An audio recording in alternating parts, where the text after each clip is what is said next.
Hi all of you good afternoon. ఈరోజు మా కోడలకి వేడివేడి ఆమ్లెట్ తినాలనిపిస్తుంది, అందుకని చేస్తున్నాను. ఒకసారి చూడండి. దానికి కావాల్సిన ఐటమ్స్. ఎగ్ ఆమ్లెట్ ఆల్మోస్ట్ అందరికి వస్తుంది, కానీ మేము చేసే వెరైటీ చేస్తున్నాను చూడండి.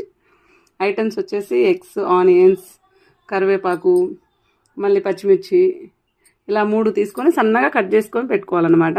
కొత్తిమీర ఉంటే అడిషనల్, అది మీ ఇష్టం, యాడ్ చేసుకోవచ్చు, అది మీ చాయిస్. మా దగ్గర ఉన్నాయి మాత్రం ఇవి వేసి చేసేస్తున్నాము. ఓకే, ఫస్ట్ మనం ఒక బౌల్ తీసుకోవాలండి. తీసుకున్న తర్వాత కట్ చేసుకున్న ఆనియన్స్, పచ్చిమిర్చి, కరివేపాకు, ఇంకా లైట్గా పసుపు మీ చాయిస్, వేసుకోవాలంటే వేసుకోవాలి, లేకపోతే లేదు.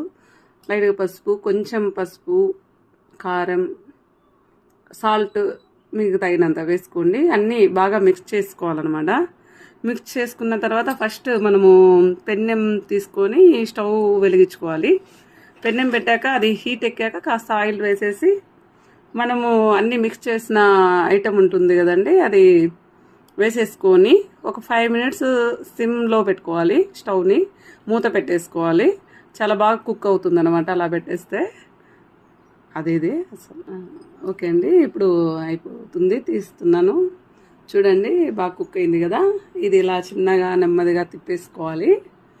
అంతేనండి, వేడివేడి ఆమ్లెట్ అయితే రెడీ అవుతుంది.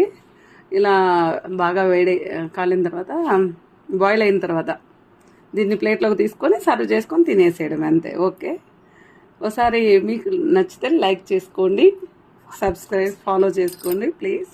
ఫస్ట్ టైం మాకు తెలియదు, స్టార్ట్ చేస్తున్నాం ఛానల్ని, సబ్స్క్రైబ్ చేయండి.